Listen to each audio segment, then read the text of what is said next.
गीता जयंती छोटे स्तर पर गुजरात से कुछ लोग आए थे और वो गीता जयंती के दिनों में वो 3 दिन यहाँ कुरुक्षेत्र में रहे। कहीं कहीं कोई धर्मशाला में ठहरा, कोई किसी के माध्यम से किसी के घर में ठहर गए। ठीक है। और 72 में वो 2 बार उन्होंने बड़े लेवल पे किया। 72 में उनका कोई प्रोग्राम था मुंबई में। अच्छा। फिर वो 75 की भी बात करते हैं। गीता जयंती हालांकि मनाते बंगाली धर्मशाला वाले भी हैं, गीता धाम वाले भी हैं, लेकिन इसका सारा जो था ना मेन जो श्रेय है वो जयराम आश्रम को चला गया। इन्होंने इसको वास्ट लेवल पे किया और इसका कितना बड़ा रूप बनाया होगा आप अंदाज़ा लगाइए कि उनको गवर्नमेंट ने, हरियाणा गवर्नमेंट ने लगाओ या केडीबी ने लगाओ, जो पुरुषोत्तमपुरा भाग है ना वो सारा उनको दिया जाता था। गीता जयंती एक बड़ी चीज़ है। उन्होंने अपने आश्रम के अंदर जगह बनाई और ये कहा कि हम अगर ये जगह देंगे हम तब भी नहीं जाएंगे। गीता जयंती मनेगी, भव्य रूप में मनेगी और हमारे आश्रम के अंदर मनेगी। गीता जयंती। नमस्कार, प्रेरणा वाणी के अंदर से मैं जय भगवान सिंगला और हमारे साथ हैं अरुण पराशर जी। पराशर जी, आपका अभिनंदन है, स्वागत है, नमस्कार, प्रणाम। धन्यवाद। पराशर जी, अब गीता जयंती का जोर हो रहा है पूरा। हाँ जी, हमारे शहर में गीता जयंती तो क्यों ना अपनी बात गीता जयंती पे की जाए आज ही अभी से। पर मैं तो ये इसी सोच रहा था एपिसोड कि से उपनिषद चल रहे हैं तो इसी एपिसोड वो भी चलेगा पैरेलल में। अच्छा जी। हम दर्शकों को मैं बताना चाहता हूँ कि वो भी पैरेलल में चलेगा, लेकिन अभी कुछ एपिसोड हम गीता जयंती पे करेंगे क्योंकि हमारा शहर जो है ना ये गीता की जन्मस्थली है। हाँ, नहीं बिल्कुल। और अगर इन दिनों में हम गीता की बात नहीं करते तो मैं समझता हूँ हम फिर पाप के भागी हैं। नहीं, कहीं ना ये कहीं तो हम अपने कर्तव्य में बिल्कुल कोताही बरत रहे हैं। तो आप बताएंगे या मैं शुरू करूं? गीता जयंती पे तो आप सीनियर हैं मैं और आपको ये भी पता है। देखो इसमें मैं तो सुनी सुनाई बातें करूंगा। आपकी बात कितनी सही है, मेरी बात कितनी सही है, ये तो बताएंगे दर्शक। जी जी। जो मेरी नॉलेज है मैं आपको बताऊंगा, जो आपके पास है आप मेरे को बताना। हाँ, चूंकि मेरी नॉलेज के हिसाब से, हालांकि ज़्यादातर लोग ये मानते हैं कि गीता जयंती की शुरुआत स्वामी गीतानंद जी ने की है, गीता धाम वाले गीतानंद जी ने। लेकिन वास्तविकता ये है कि यहाँ पे रेलवे स्टेशन से आप नीचे उतरो ना, हाँ जी हाँ जी हाँ जी। तो वहाँ एक सेवाश्रम संघ है। हाँ, ये बंगालियों का। बंगाल का। हाँ जी बंगालियों का। हाँ जी हाँ जी इसको जनरल भाषा में बंगाली धर्मशाला हाँ जी। लोग बोलते थे। हाँ। और उस टाइम स्टेशन पे अग्रवाल धर्मशाला थी और ये बंगाली धर्मशाला थी। जी।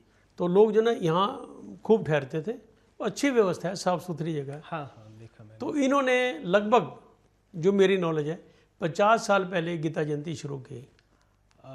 50 साल का मतलब 1900, यदि ये 75 के करीब 75 के लगभग। हाँ। लेकिन उसमें मैं जो समझता हूँ, मैं भी 2 बार उसमें चीफ गेस्ट बन के गया हूँ बाद के दिनों में। आज से कोई 8-10 साल पहले हमारे एक दोस्त है सौरभ चौधरी। हाँ जी हाँ जी। वो रहते तो यहाँ हैं लेकिन बेसिकली वो बंगाल के हैं, तो वो इससे जुड़े हुए हैं। तो उनके कहने पे मैं भी 2 बार वहाँ गया हूँ जी। लेकिन उन्होंने क्या किया, वो उसको अपनी 4 दीवारी के अंदर ही रखा। उनकी गीता जयंती ना वो 4 दीवारी के अंदर ही आज भी है, बंद नहीं हुई, लेकिन वो 4 दीवारी के अंदर है। उसके बाद फिर स्वामी गीतानंद आए जी। तो उन्होंने इसका रूप जो है ना थोड़ा बड़ा किया। पर डॉक्टर साहब, एक बार मुझे याद है, हम बैठे थे सिन्हा जी के यहाँ, चले जाया करते थे जैसे यूनिवर्सिटी में, तो उनकी रिटायरमेंट के बाद ही समय मिला था हमें तो। पर उन्होंने एक टॉपिक चल रहा था तो उन्होंने बताया था कि गीता जयंती छोटे स्तर पर गुजरात से कुछ लोग आए थे और वो गीता जयंती के दिनों में वो 3 दिन यहाँ कुरुक्षेत्र में रहे। कहीं कहीं कोई धर्मशाला में ठहरा, कोई किसी के माध्यम से किसी के घर में ठहर गए। ठीक है। और 72 में वो 2 बार उन्होंने बड़े लेवल पे किया। 72 में उनका कोई प्रोग्राम था मुंबई में। अच्छा है। फिर वो 75 की भी बात करते हैं, पर 72 के आसपास एग्जैक्टली मुझे तिथि तो नहीं याद, पर सिन्हा जी ने कहा कि सबसे पहले उन्होंने शहर के कुछ लोगों को बुलाकर, और हमारा, क्योंकि मैं गीता स्कूल से जुड़ा हुआ था, उन्होंने बात कही सिन्हा जी ने तो हमारे ही आंगन में सब लोग इकट्ठा हुए और हमने उनके कहने पर एक वो कृष्ण की, योगेश्वर की उनके पास छवि थी, मतलब मूर्त अपना विग्रह बोलते हैं जैसे हाँ, मूर्ति। वो थी चित्र, और वहाँ फिर गीता का पारायण किया, टूटी फूटी, सब लोग बोले, किसी को पता ही नहीं था गीता का, पर उनमें से 5-6 आदमी ऐसे थे जो बड़ा धारा प्रवाह बोल रहे थे। और उन्होंने कहा कि हम एक मुंबई में एक फिलोसोफर हैं पांडुरंग शास्त्री आठवले, तो उन्होंने हमें भेजा है और हम जगह जगह ये काम करते हैं। तो फिर उन्होंने, सिन्हा जी ने ही बताया हमें कि फिर 75 में भी बिड़ला मंदिर के जो ये अपना चलता है ना इंस्टीट्यूट, अपना संस्कृत महाविद्यालय, हाँ हाँ हाँ, वो अच्छा चला करता था, वो बहुत बढ़िया गीत। हाँ जी, बिरला मंदिर में बैक साइड में, हाँ जी, हाँ जी, धर्मशाला टाइप था वो। हाँ जी, उसके लड़कों को लिया क्योंकि वो संस्कृत जानते थे, और फिर हमारे ही यहाँ कॉलेज में, स्कूल के प्रांगण में उन्होंने एक छोटे स्तर पर मनाई। तो हो सकता है मतलब तो और भी लोगों ने इंस्टीट्यूट, सिन्हा साहब की बात को हाँ मैं नहीं समझता कोई काट सकता है। हाँ जी, हाँ जी, हाँ अच्छा, उनको हमारे से ज्यादा इसलिए पता है, वो इंटेलेक्चुअल कैटेगरी के आदमी थे। ये तो हम तो सिंपल व्यापारी थे। हाँ जी, हाँ जी, और ये जो बंगाली धर्मशाला की बात है ना, हाँ जी, उन दिनों ने बंगाली धर्मशाला में कुछ ना बाहर से जैसे वो लगे हुए अपने साफ सफाई अलग से नजर आती थी। हाँ, और ऊपर वो लगते हैं ना अपने शादी ब्याह में जो लगते हैं, टेंट जो लगाते हैं, या फिर वो समियाना तिरंगे वो काट काट के ना, वो हाँ जी, हाँ जी, लड़िया टाइप के लगा लो, हाँ जी, वो लगी होती, तो पता लगता था कुछ हो रहा है यहाँ पे।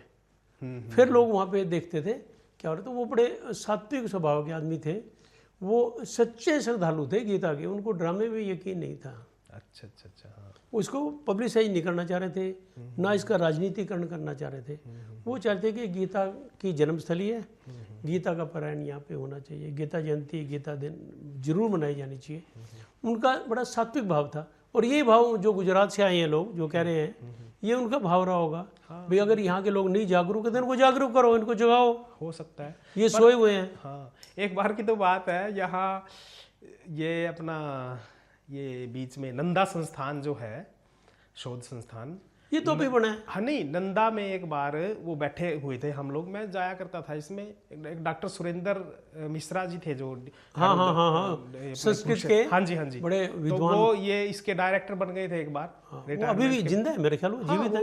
उड़ीसा के हैं। हाँ, चले गए शायद यहाँ से। हाँ, उड़ीसा यहाँ से तो चले गए, पर अभी काम कर रहे हैं अपने। बड़े विद्वान आदमी है, बहुत विद्वान, बहुत विद्वान। तो वो एक हर शुक्रवार को ना फोन कर देते थे, मैं जुड़ा हुआ था उनसे कि भाई पराशर आना वहाँ, ठीक है जी, आ जाते हैं। उसमें सिन्हा जी भी आया करते थे। तो एक बार बात चल रही थी, तब उन्होंने उनके बारे में भी बताया था, पांडुरंग शास्त्री के जो लोग आते थे, कि उनका किसी मीडिया के साथ कोई संबंध नहीं, हाँ, कोई ड्रामेबाजी नहीं, आम लोगों को नहीं पता। हाँ जी, हाँ जी, हाँ जी, किसी को पता ही नहीं था। हाँ। और वो बिल्कुल आत्मीय संबंध बनाते थे सबके साथ, और लोग बड़े आकर्षित होते थे, जैसा वो बोलते थे वैसा कर देते थे। गीता की बात करी तो गीता की बात कर ली, कुछ और संस्कृति की ऐसी बात। लेकिन जब ये प्रोजेक्ट स्वामी गीतानंद जी ने लिया ना, महाराज जी ने, बड़े स्तर पे, तो इसका रूप जो ना थोड़ा बड़ा हुआ। शोभा यात्रा भी निकालते थे वो, कई दिन का वो भी करते थे, लोग जुड़े, एक मतलब उसको पर्व का रूप दिया। फिर उसके बाद वहां से फिर ये चली गई जयराम आश्रम में। हालांकि मनाते बंगाली धर्मशाला वाले भी हैं, गीता धाम वाले भी हैं, लेकिन इसका सारा जो था ना मेन जो श्रेय है वो जयराम आश्रम को चला गया। इन्होंने इसको वास्ट लेवल पे किया, और इसका कितना बड़ा रूप बनाया होगा आप अंदाजा लगाइए कि उनको गवर्नमेंट ने, हरियाणा गवर्नमेंट ने लगाओ या केडीबी ने लगाओ, जो पुरुषोत्तमपुरा भाग है ना, वो सारा उनको दिया जाता था। जो बड़े बड़े कथावाचक जो थे ना, बड़े जिनका नाम था इंडिया में, लेवल अंतर्राष्ट्रीय आप कह सकते हैं, वो आया करते थे। और एक और बड़ी मज़ेदार बात है, शायद इस एपिसोड में पूरी ना हो, कि वो ठहरते थे जयराम आश्रम में, और वहाँ से एक बोट चला करती थी, मोटर बोट। अच्छा जी। उस मोटर बोट से वो पुरुषोत्तमपुरा बाग में आया करते थे। एक बड़ी भारी अट्रैक्शन, क्योंकि जो जयराम वाले बाबा जी थे, अब तो ब्रह्मलीन देवेंद्र स्वरूप जी, वो ना उनको किसी काम को करने की कला थी उनके पास, जहाँ वो अच्छे एक बढ़िया आर्किटेक्ट थे, अच्छे जबरदस्त उनकी पकड़ थी। वहीं उनको कोई प्रोग्राम करना हो, अगर उसका रूप निखारना हो ना, तो आप देवेंद्र स्वरूप ब्रह्मचारी जी का आशीर्वाद ले लो, उनसे पूछ लो, उसका रूप इतना बड़ा हो जाएगा। उन्होंने उसका रूप इतना किया कि उससे इसका रूप भव्य हो गया। लेकिन वो कुछ ऐसी एक घटना घटी, एक बार दुर्घटना हुई, मोटर बोट का एक्सीडेंट हो गया और एक व्यक्ति की उसमें मृत्यु हो गई और वो 3 दिन उसकी डेड बॉडी मिली नहीं, ढूंढते रहे। उन दिनों में मेरे अच्छे जानकार थे मिस्टर TVSN प्रसाद, जो बाद में चीफ सेक्रेटरी बने। वो उन दिनों यहाँ डिप्टी कमिश्नर होते थे।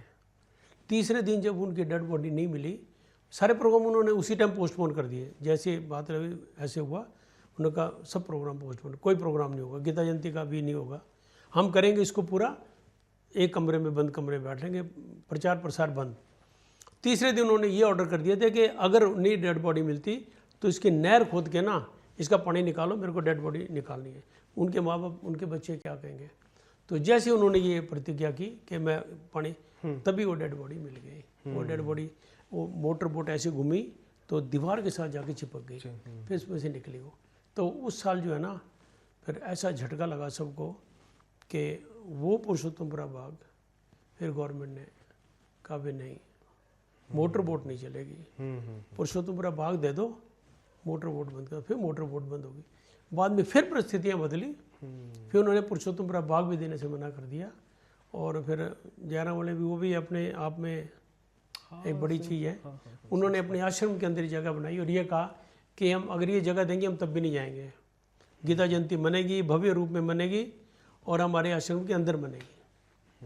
और इसके बाद फिर अगले एपिसोड में हम बात करेंगे कि ज्योति सर में क्या होता था। हाँ, मेरे भी याद आ गया, ज्योति सर के नाम आप ले रहे थे तो मुझे एक ध्यान आ गया, वो अगली बार में बात कर लेंगे। सिन्हा जी ने एक बार और KDP की मीटिंग चल रही थी और उसमें कहा था, मैं दैवयोग से एक पत्रकार के साथ, मेरा मित्र था, उसके साथ चला गया था, तब बड़ी इंटरेस्टिंग बात कही थी उन्होंने बहुत। तो ये बात अगले उसमें, हाँ जी। और ये अपने कंटिन्यू रहेंगे जब तक गीता जयंती है, हम इस पे बात करेंगे। उपनिषद वाले जो है ना, वो भी हमारे पैरेलल में समानांतर वो भी चलते रहेंगे। ठीक। आज का एपिसोड यहीं तक।